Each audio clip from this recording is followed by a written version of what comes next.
Shakespeare's Hamlet, a play is presented at court. Hamlet is surprised by the seeming reality and force of the actor's emotions. He is surprised that strong and apparently real emotions are shown, while the events are not real. In his words, all for nothing.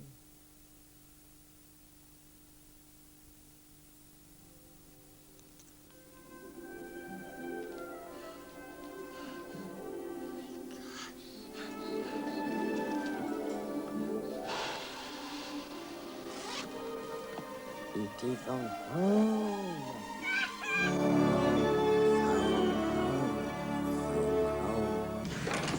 Psychology. Wolfie?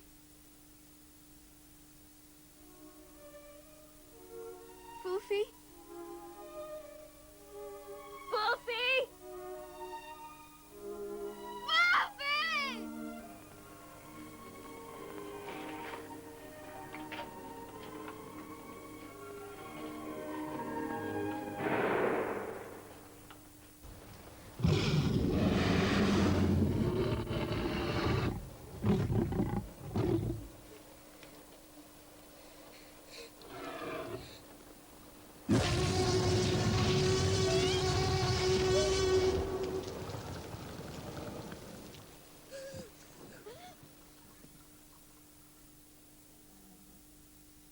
In films or theatre performances, you can often see characters experiencing strong emotions.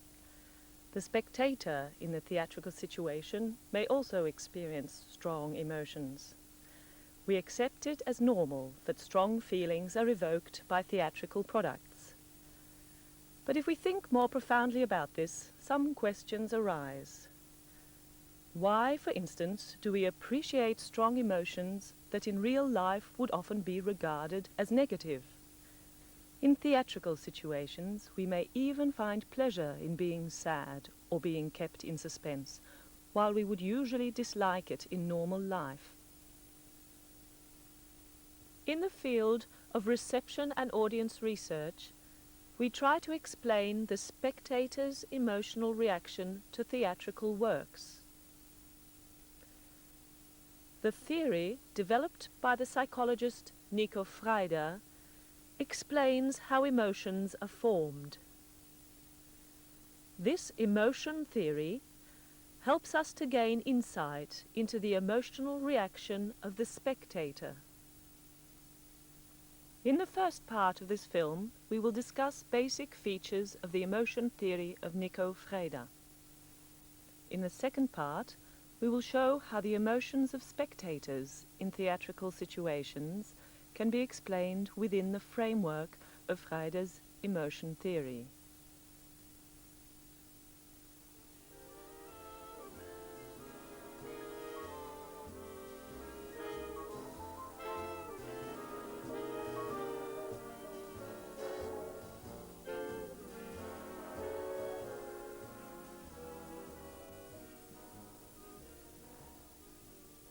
Frijda developed a model which summarizes the emotion process.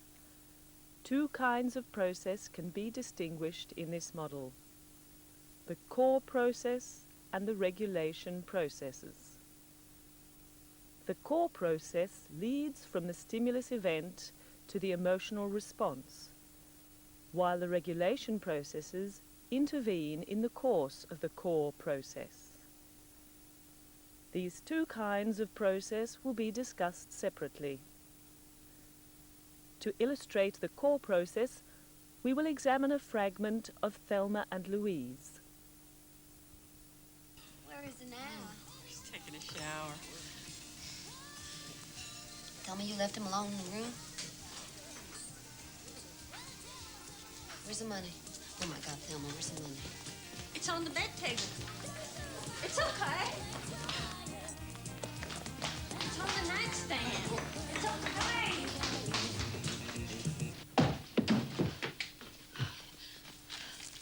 Oh, God damn it! I've never been lucky, not one time.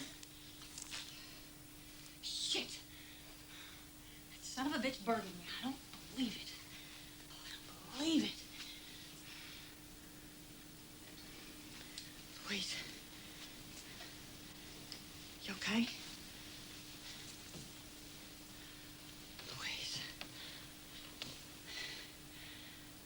I'm sorry, I mean it.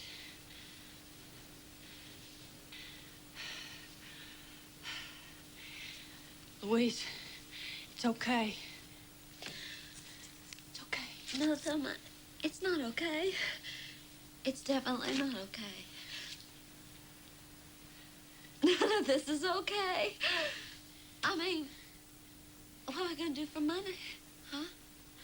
How are we gonna get gas? I mean, trade on our good looks. I mean, oh, God damn, Thelma, it's not okay. At the top of the emotion model, we find the stimulus event. This is the event that may cause an emotional reaction. The stimulus event may be an event which takes place in your environment, but it may also be a memory or a thought of another kind. In the case of Thelma and Louise, the theft of the money can be identified as the stimulus event. The first stage in the core process is called the analyzer. Here, an analysis takes place of what has happened and what the consequences of the stimulus event might be. It is an interpretation of the event. Louise clearly showed that she was analyzing the event. She pointed out that the money had been stolen, and she explained the consequences of the theft. The second stage of the core process is called the comparator. It is here that the stimulus event is evaluated in terms of what relevance it has to the concerns of the subject. If the stimulus event is relevant to the concerns of the subject, the core process will continue. Some emotional response will be the outcome of the process. If the stimulus event is not relevant to the concerns of the subject, the emotion process will not continue. No emotional response will occur. The comparator determines whether an emotional response takes place. Thelma and Louise are in need of money. The police are looking for them. With no money, they will be unable to reach Mexico and safety and will probably end up in prison. So the loss of the money is of great relevance to their concerns. We can therefore be sure that an emotional response will be the outcome of the process. The third stage of the core process is called the diagnoser. Here, a diagnosis of the context of the stimulus event is made. The subject evaluates what he can or cannot do about the situation. The diagnoser determines which emotion takes place. Louise is far from home and without money. There seems to be no way out of the situation. The only thing she can do is to express her thoughts to Thelma. The emotion of despair will arise. The fourth stage of the core process is called the evaluator. The urgency, difficulty, and seriousness of the situation are computed. The evaluator determines at which intensity the emotion takes place. Louise establishes that she is deep in trouble. The urgency of the situation is strong. This means that the intensity of her emotion, despair, will also be strong. Whereas the comparator determines whether an emotion will take place, the diagnoser determines which emotion will take place, whilst the evaluator determines the intensity of the emotion. The result of these three stages together are known as the situational meaning structure. The situational meaning structure comprises a signal which informs the action proposer. The action proposer converts the signal into a plan of action. Since Louisa can find no way out of the situation, her impulse is to sit down and cry. According to Frijda, the expression of emotion may have three different aspects. The first aspect is a physiological change, such as changes in heart rate or respiration rate. In the case of Louisa, the tears run down her face. The second aspect is called action generation. Actions such as verbal and non-verbal response and facial expressions are generated by the actor and form the overt response. Louisa's face shows that she is sad, and she sinks down to the ground next to the bed. The third aspect is the emotional experience. This is the experience by the subject of the emotion process and its consequences. It is not specifically mentioned in the model because it emerges everywhere. It is the experience of every operation in the process. We can now discuss the second aspect of Frijda's emotion model, which is called the regulation processes. The regulation processes may interrupt the core process at any point. The regulation processes attempt to interfere with the undesirable effects of emotions. Let's have a look at the interrupted emotion process of Mr. Bean.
Mr. Bean obviously uses the regulation processes.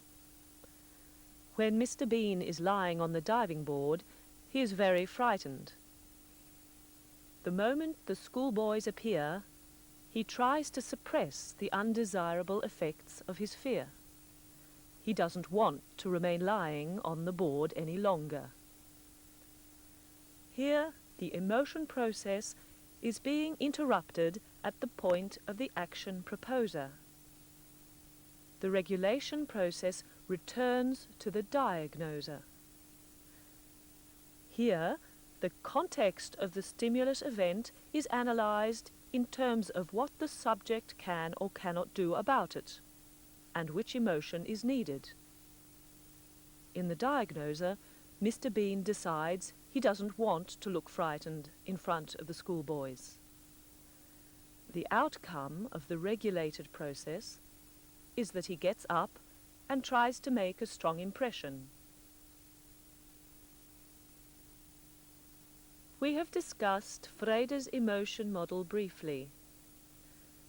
Yet one remark has to be made with regard to it.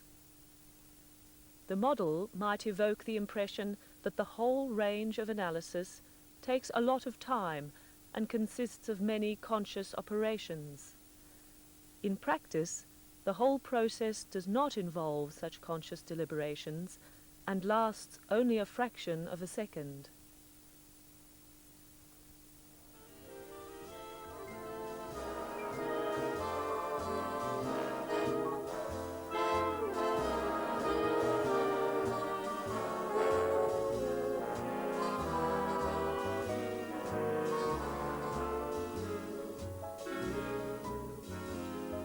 In the following part of this film, we will show how Frijda's emotion model can be used to explain the emotions of spectators in the theatrical situation. Let's have a look at the behaviour of Mr. Bean, this time as a spectator in the theatrical situation.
After his excitement at the prospect of watching a horror movie, Mr. Bean is obviously frightened by the events that take place in the fictional world. He is frightened because he analyzes the events in the fictional world in the same way as real events. However, Mr. Bean doesn't leave the cinema. If he had continued to interpret the events in the fictional world as real, Mr. Bean certainly would have left. At the moment that Mr. Bean's fear and his desire to run away become too strong, he regulates the emotion process. He analyzes the situation again, then reminds himself that he is merely watching a film. He decides not to flee, but instead to ignore the events in the fictional world. Mr. Bean's first thoughts, in which he interprets the events in the fictional world as real, and his subsequent thoughts, in which he interprets the events as fictional, suggest that two modes of information processing can be distinguished. The first mode of information processing is called the non-fiction mode. This is the mode of information processing in which the spectator feels himself involved in the fictional world as in a real world. He is able to look at the actions in the film from the point of view of a character. He is also able to look from the point of view of an observer who treats the fictional world as a real world. In this non-fiction mode, events in the fictional world are perceived and interpreted in terms of daily life cognition. The emotions usually connected with our daily life experiences are evoked. For instance, we feel disgust when we see blood. We feel fear when we see somebody threatened. The second mode of information processing is called the aesthetic mode. The spectator sees the events in the fictional world from a distance as an observer outside this world. He realizes that he is looking at an artifact presented by theatre or filmmakers. When we see blood, we realize it is not real. When somebody is threatened, we realize actors are playing their roles.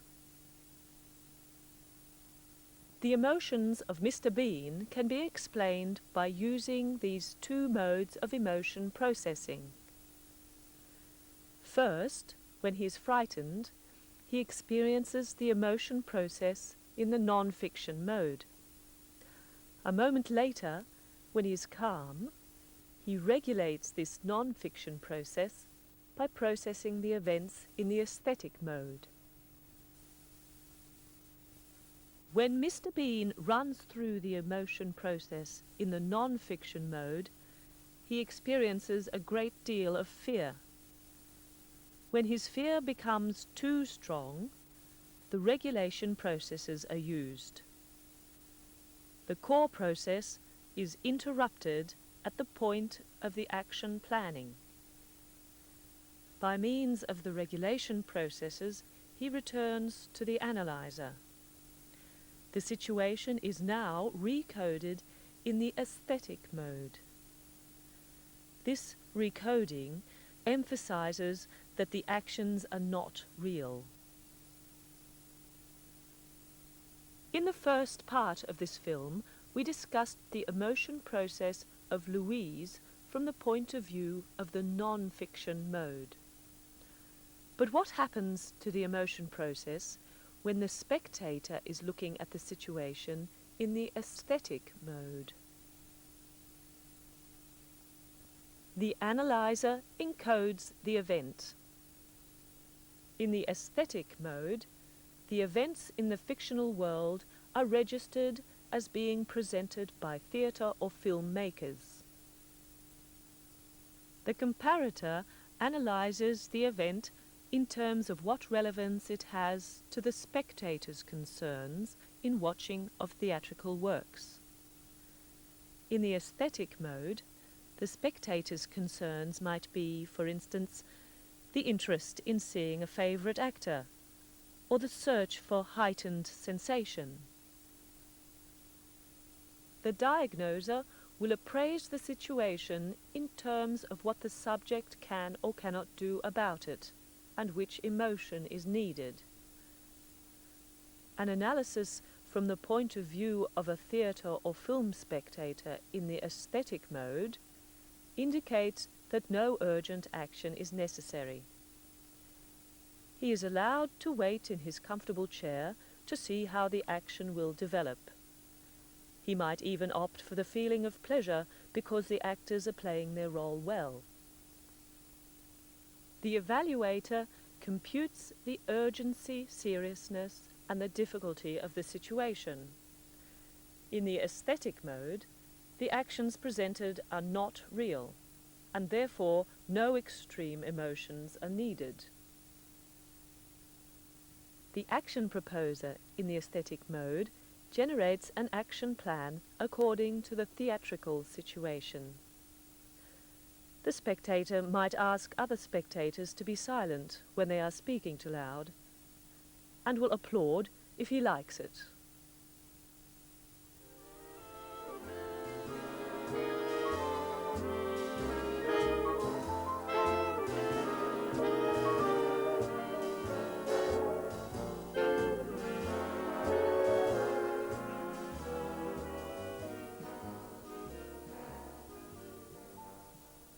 In the first part of this film, we explained the emotion model of Frijda.